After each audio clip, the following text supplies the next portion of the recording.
Y a continuación vamos a compartir una placa para explicarte a vos, que estás del otro lado, acerca de qué se trata esta aprobación de la reforma jubilatoria y cómo es el proyecto. Vamos a tener una nota en instantes. Pero antes vamos a compartir esta placa y la vamos a dilucidar también y vamos a charlar con la entrevistada para que nos cuente. 8,1% de aumento con recomposición de enero. Una vez por año compensación por RIPTE. Le vamos a preguntar a la entrevistada para que nos cuente también qué es el RIPTE. Igualar canasta básica para una persona y un 9% más. No se toca el Fondo de Garantía de Sustentabilidad y 6 meses para cancelar deudas previsionales. Estamos en comunicación con Florencia Marcarián, abogada previsional, para hablar de este tema. Florencia, muy buenas tardes. Muy buenas tardes, un placer estar con ustedes. Igualmente, gracias por la comunicación. Bueno, vamos a lo concreto que tiene que ver con el aumento, ¿no? Una recomposición del 8,1%, ¿ese porcentaje se toma de la inflación de enero? Así es, porque de ese 20,6% del mes de enero solamente se había reconocido un 12,5% y por supuesto que desde La Libertad Avanza habían mencionado que no se iba a reconocer ningún otro porcentaje, que finalmente se discutió y se aprobó tanto en la Cámara Baja como en la Cámara Alta. Florencia, te saludo. A ver si podemos poner de vuelta la plaquita para que nos cuentes punto por punto de qué se trata Por supuesto. esta aprobación. Bueno, una vez por año, compensación por RIPTE. ¿Qué significa? Van a ver, en el mes de marzo va a haber una medición, ¿no? de cuánto aumentó el índice de precios al consumidor y cuánto aumentó el RIPTE. Y de la diferencia que surge entre los dos, se va a abonar el 50% de esa diferencia. El RIPTE, el índice de Lo que se busca, claro, sí, así es. Es el índice de los trabajadores estables, ¿sí? ¿Para qué? Ahora, sí.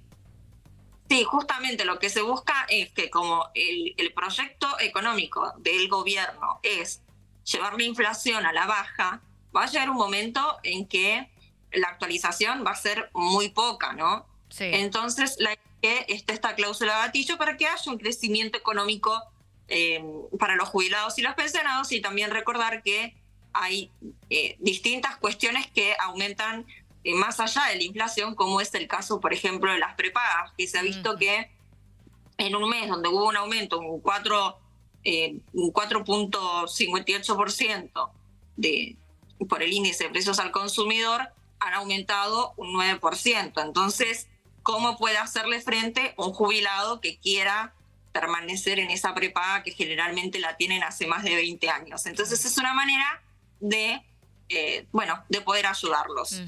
Ahí veíamos, ¿no? El igualar con una canasta básica más un 9% más, ¿no? De esta manera que ningún jubilado quede por debajo del valor de la canasta básica. ¿Eso viene ocurriendo? Por supuesto, eso es lo que se está buscando. No, la verdad es que no, porque hay que tener en cuenta que el haber mínimo sí. se cuenta sin el bono. Claro. Ahora, con esta nueva ley, lo que se buscaba también era que esos 70.000 pesos del bono que se vienen otorgando desde marzo sin aumento pudieran quedar incorporados dentro del mínimo, ¿no? Y por eso la idea de llevar esto a alrededor de 320.000 pesos de un haber mínimo, que hoy en día no es dinero, pero para los jubilados es una ayuda en vez de estar luchando todos los meses para ver si le dan o no le dan el bono. Claro. Sí, acá estaba viendo la canasta básica total en julio para una persona, porque siempre damos a conocer para 4 integrantes, ¿no? Para una familia. Sí. Por persona fue 291.000, o sea que sin el bono quedó por debajo el jubilado que cobra la mínima. Por supuesto, y es lo que viene sucediendo siempre, ¿no? Siempre queda por debajo de la canasta, venía quedando por debajo de la inflación, y por eso con el decreto de necesidad de urgencia, esta posibilidad de aumentar las jubilaciones mensualmente y teniendo en cuenta la inflación, ¿verdad? Y era algo que se necesitaba porque si bien la medición es con 2 meses de retraso, hay que recordar que la fórmula anterior era la medición a un trimestre anterior, sí, y los aumentos eran cada 3 meses. Entonces, cuando llegaba ese aumento, la verdad es que significaba muy poco para el jubilado. Tal cual. Totalmente. Se habló mucho acerca de lo que fue esta ley y sobre todo cuando pasó sobre todo el tema del DNU también, que habla sobre el Fondo de Garantía de Sustentabilidad. Y te quiero preguntar, sobre todo para que le expliques vos a la gente que nos está mirando, ¿por qué es importante que ese fondo no se toque? Porque ese fondo, como lo dice el nombre, el Fondo de Garantía de Sustentabilidad, es para garantizar el pago de las jubilaciones y las pensiones en caso de que haya una grave crisis económica en la que no se pueda hacer frente, en este caso sería con la caja de ANSES, bueno, tener un respaldo. Este fondo de garantía se crea cuando se pasan las AFJP, se termina el sistema de las AFJP y los fondos pasan al ANSES. Entonces es una manera de resguardar esas jubilaciones, esas pensiones y poder hacerle frente. Lo que pasa es que para el momento en que se creó, no estaba previsto que la ANSES otorgara distintos tipos de prestaciones, de ayudas sociales, por ejemplo, que ha salido de la caja de ANSES, ¿no? Que hoy en día se discute bastante el tema de, bueno, cómo se puede financiar, de que hay cada vez menos aportantes activos, pero también hay que recordar que de las 18 millones de prestaciones que existen hoy en día, 8 millones son jubilados y pensionados. Entonces se ha ampliado enormemente el universo de beneficiarios del ANSES. Sí. Florencia, aprovecho también para preguntarte sobre un tema que no se trató en la sesión, pero sí durante la ley bases que terminó eliminado el artículo, para eliminar la moratoria previsional, ¿no? Que igualmente tiene vencimiento en marzo. ¿Tenés muchas consultas por este tema? ¿Y qué tiene que saber aquel jubilado que no cuenta con los años necesarios de aportes? Muchas consultas y gente muy angustiada por no saber si llega a pagar.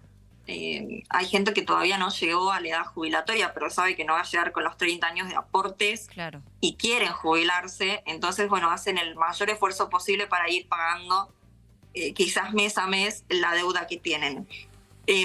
A ver, para aquellos que están preocupados, los que están llegando a la edad jubilatoria antes de marzo del 2025, que sepan que se van a poder jubilar, van a poder acceder a la moratoria, no hay ningún problema. ¿Eso se está desarrollando con normalidad? ¿No hay demoras en la asignación de turnos? No hay problema.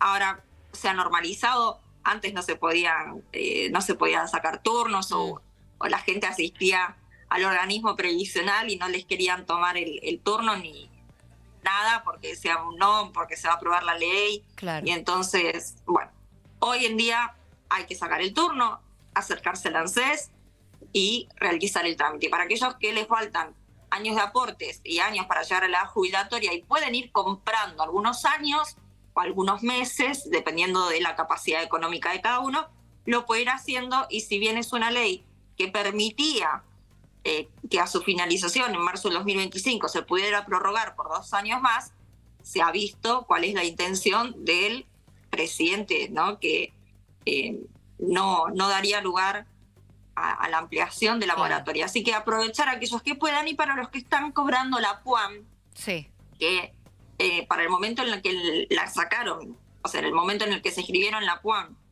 no se contemplaban los aportes que hayan tenido, que sepan que pueden cambiarse de la PUAM a una jubilación ordinaria y esto les permitiría como mínimo tener la jubilación, el haber mínimo, ¿sí? Pero si tienen algunos aportes, quizás en relación de dependencia, fueron buenos años de aportes, la posibilidad de cobrar un poquito más, que siempre es una ayuda, ¿no? Porque obviamente, el 80% de la mínima, la verdad es que es bastante poco. Totalmente. Florencia, muchísimas gracias por la comunicación. Gracias a ustedes, que tengan muy buen día. Igualmente. Igualmente.